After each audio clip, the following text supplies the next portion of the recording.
People talk about April in Paris, but we're going to talk about April in Pelzer. It's spring. Let's talk about what's going on in Pelzer here going into this warm weather.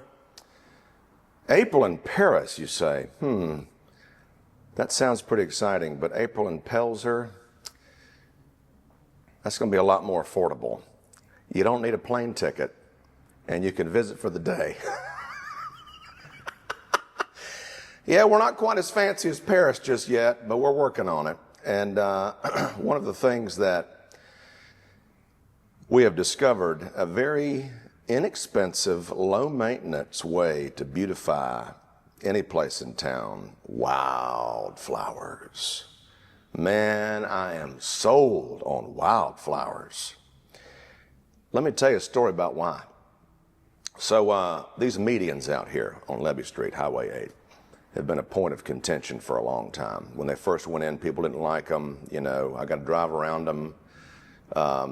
They did some landscaping, never took care of them. They grew up and they looked terrible, and we tried to rip them out and plant new stuff and just didn't have the manpower, the resources to maintain them. And so somebody said, what about wildflowers? And I said, look, I'll try anything. So we ripped them all up, and this was like late in the year, and we went to Lowe's and got some discounted bags of just a random wildflower mix for like, you know, less than $8, and just threw them out and said, good luck. And boy, when those suckers started blooming in the summer, it was like, whoa, this is gorgeous. And you don't have to, you know, worry about them. They love full sun. They take care of themselves. If you have any weeds that can find a spot to grow, you don't even see them.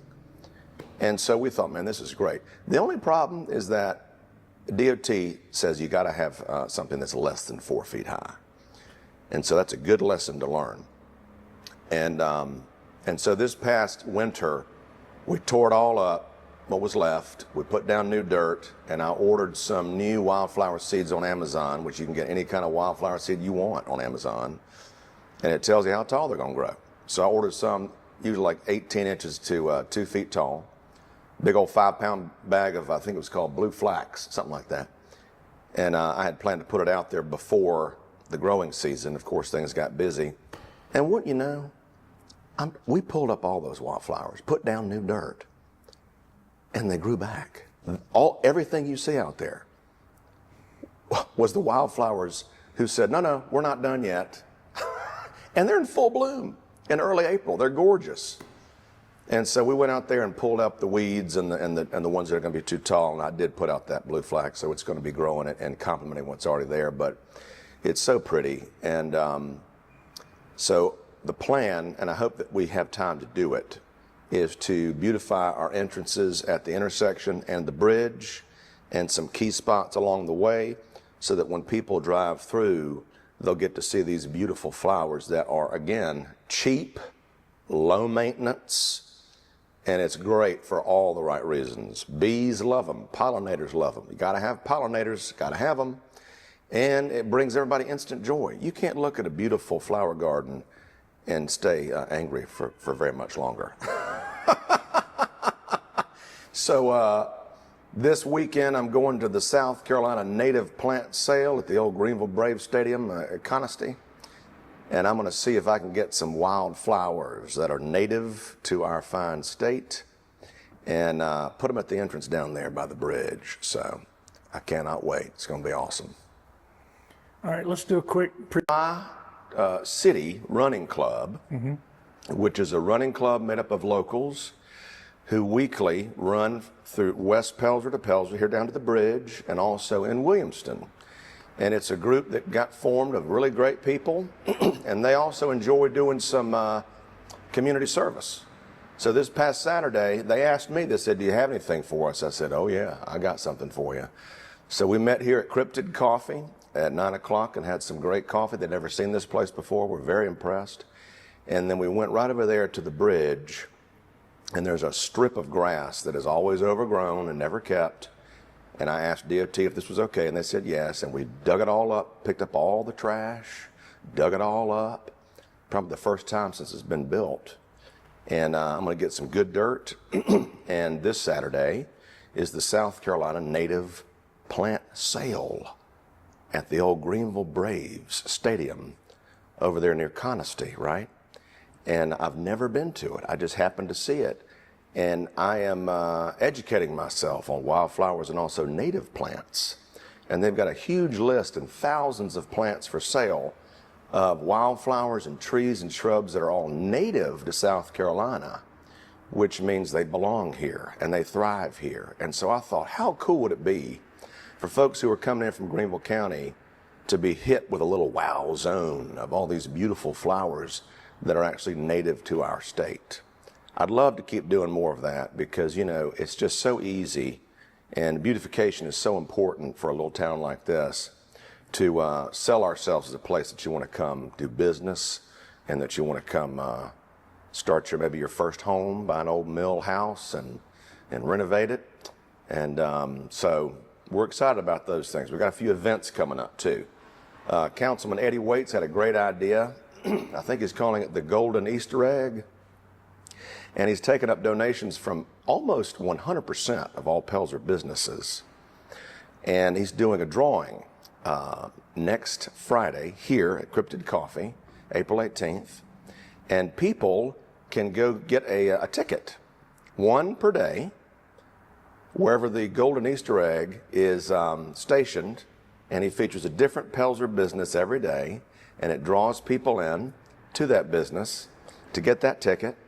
And then he'll do a drawing this Friday, and they get a huge prize. We're not talking first, second, third. We're talking about, boom, jackpot. And so people are real excited about that. We're talking about like gift certificates, $50, $100 for all Pelzer businesses. So that's exciting. And then Councilwoman Donna Ide is working on a summer market at the Pelzer Gym. We just announced that. We're taking vendors for that. And that's going to be the first Saturday in June at the historic Pelzer Gym right next door. So we got a few small things coming our way, and very excited about that. But we're really excited about dirt. Let me explain what that means. Right here beside us, up Courtney Street, right here, Courtney Park, a new residential development, 125 new homes. They are approved to move dirt. And it is supposed to happen this month, I'm hoping. They're approved, they've got their permits, they're ready to go, they're ready to rock. They've cut down the trees, and folks keep asking, when's this going to happen? When's this going to happen? Well, they're approved to move that dirt. And we've asked them if they have anything extra, we'd like some of their dirt, because, you know, cheap as dirt is not really true. Dirt is expensive. It is. And we've got a few places to fill in, especially down by the lower boat ramp, that we want to fill in and level out and make that into a park area one day. So what were you going to say? You walked right into it. I was going to say, let's talk about the parks there. So you talked about Courtney Park, but let's talk about the parks. Anything going on in the upgrades of the parks? You talked about you've been out digging and doing things. Anything going on at the parks?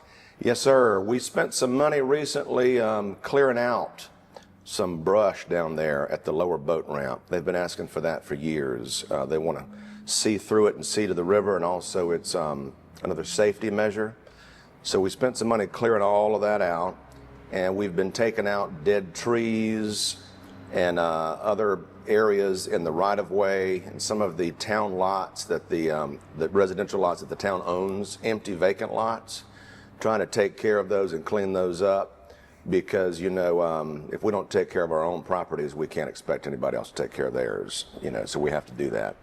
But as far as the other parks are concerned, the Monkey Park is our main signature park, and we recently purchased a leaf vacuum contraption to put on the back of our big lawnmowers, because that park is full of leaves after fall, and will hopefully allow us to do that a little bit faster. We've got an Easter egg hunt coming up with the Church of God on the 19th, so we need to make sure that the Monkey Park looks good for them. And we're working on that old bathroom. We've ordered some new industrial strength sink, and we got new toilets in there. You know, that bathroom's been shut down for years because it was vandalized all the time. And so we're going to try again. We're going to fix it up and open it up at certain times, and we're going to try to get it operational for that Easter egg hunt. But we're just trusting that we hope the public will take care of it, because, you know, we don't have a cleaning staff. Recently saw where the bathrooms in Williamston were vandalized, and it's really sad that, we're trying to provide these things to make these parks more enjoyable and attractive to folks who are coming here. But y'all, we got to take care of stuff. So please help us with that. The ball field, the Bill Hopkins Field. Let's talk about the community center before we go back to there. Absolutely. Where are we at on the community center? The community building has been sitting there looking like it's fallen apart for years, and everybody's asking, when are you going to do something? Oh my, they don't believe it's going to be restored, all these things. And it's understandable. It's taken too long. It's taken longer than expected. And I'm not happy with that. But what I am happy with is that we are finally at the place to put an ad in the Journal for several weeks to take bids, official bids, on the actual construction of the renovation of the community building. The plans are done. The architectural renderings are finished. The engineering plans are done. We're working with Preservation South. It is the go-to company for historic renovations and historic tax credits, which are very important to us. So if you look at that building, it's going to be transformed. It's going to start happening this year, guaranteed. We are adding an addition, if you're looking at the front of the building, an addition to the left, which will be a full kitchen, storage, and bathrooms, new bathrooms, ADA accessible bathrooms. And it will look like, as close to possible, what it might have looked like when it was first built, including the color choices. And that project is happening first. We've already surveyed the new lot, and it's in the system. We're going through the process right now of achieving those tax credits. And if y'all don't know what that means, in this state, there's an opportunity, and I believe that they did this with this building here, that if you own a building and you commit to restoring it to its historical standards, that you can go through a process where you can sell tax credits to companies and then get back up to 45% of your investment. And that's important to Pelzer because we don't have town property taxes. And so this is a wonderful opportunity to create more revenue for the town through this process and save one of our historic assets. We have 3 of them. 2 of them are being worked on, and the 3rd we're talking about for the future. So the community building is first, and you are going to see construction on that building in 2025 because we are using ARPA funds, which have to be spent by the end of next year. Otherwise, we got to send them back to Washington, which we ain't going to do. Okay? So that's exciting. And then over to Bill Hopkins Field, we are still maintaining that. We spent a lot of money restoring that infield, and folks are using that far more than they ever have in the last 10 years, and we're excited about that, both adults and children. And right now, it's still free, and a lot of churches are using it. Local adult group was using it, and then the other old field, the softball field, known as Red Hill, a gentleman has begun a soccer club called Pelzer United Soccer Club, and they've been using that field to practice on the weekends, and I believe it's growing quickly. Soccer is something that folks around here want to have for their children, and previously some of them have had to go out of town to get that. So I believe he is expanding and looking for other fields. So it's exciting to see the new life coming back to those ball fields. Of course, a lot more can be done. We'd like to see a lot more. I hope and think we're working on a master plan with the county, which would be really great to see and have for all of our parks. They've begun master plans for us for Monkey Park and also the kayak launch. So we want to continue that with them and what they're doing with the old mill sites. You want to go ahead and talk about that? Yeah. So we're very excited about this new development with the county. The county has now taken on ownership of all the old former mill sites here in Pelzer, both the lower mill, the original mill, and the upper mill. And they have already cleared all of the trees and brush that has grown up on the lower mill down here, and I've never seen it this clean in the 11 years I've lived here. And I believe they're working on getting some grant funding to save the old admin building right here, the old office building, which is falling apart and been neglected for a long time. Roof is caving in. It's got a lot of potential. I mean, it's right there, right at the river. And we'd love to see something exciting happen there. So I believe they're working on finding some funding for that to begin with. And then involving the town residents in coming up with a new master plan for those properties, and hopefully to include some of our parks in there as well all at once, so we can get it all done. Like, we've had a town master plan in the past, which was very beneficial, but it was kind of generalized. So this will be a more specific master plan for these specific properties, and town residents will get to have a say in what goes on down there. This is a perfect location. I'm sure you can hear the traffic outside this room. I'm having to shout over it almost. This is the real Southern Connector. We're in a perfect location. Highway 8, Levy Street, turns into 418, connects to 385, down to Columbia, Spartanburg, wherever. And they cut through here as a shortcut to connect to 85. So the traffic here, especially around 5 o'clock, I can't even get in my driveway. It's crazy, okay? And we're right here on the river, and there's more interest and more talk about this river. This river is going to be something really important to us for recreation, to draw people here. And also, we're part of Anderson School District 1, the best school district in the whole state. So, yeah, come on. It's going to be great. And as we can see all of the new construction happening all around us, everybody in the nation is moving to South Carolina and to the upstate. I don't even have to say it. All of these people are moving here. Everybody wants to build a house on any patch of land they can find in Anderson County.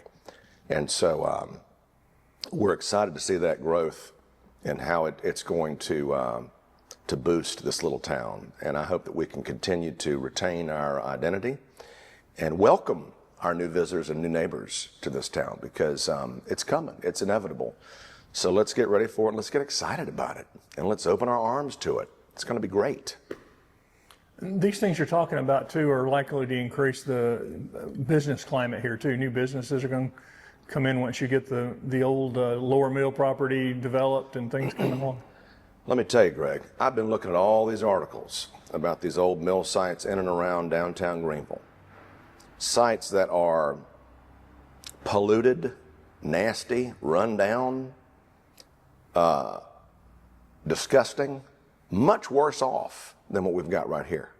Much worse off. And these multi-million-dollar investments to make these the coolest places anywhere in the upstate, it blows my mind. When you've got people with vision and creativity who think outside the box and think beyond just the simple idea of townhomes. We've got an opportunity right here, and I hope anybody who's got the ability to also share in this vision right here, all those wonderful places that they're putting on these old polluted mill sites, they're getting their tax credits, their mill, all that jazz. But what you've got here is something better because it's on the river. Okay? I mean, in downtown Greenville, for years, they ignored their river. They built a bridge over their waterfall. They poured junk in the river. They ignored it. River Place was just an old abandoned parking lot. Looked like trash across the Peace Center. And finally, someone said, hey, we've got a river running right in the center of our town. Maybe we should use that to our advantage. Duh. And now you see a picture of that beautiful river and the falls in every top 10 article in the nation that sings the praises of downtown Greenville, and then all these outsiders want to move here because we check all the lists, all the boxes on all the lists of what you want in a place where you want to live. So we got the same thing.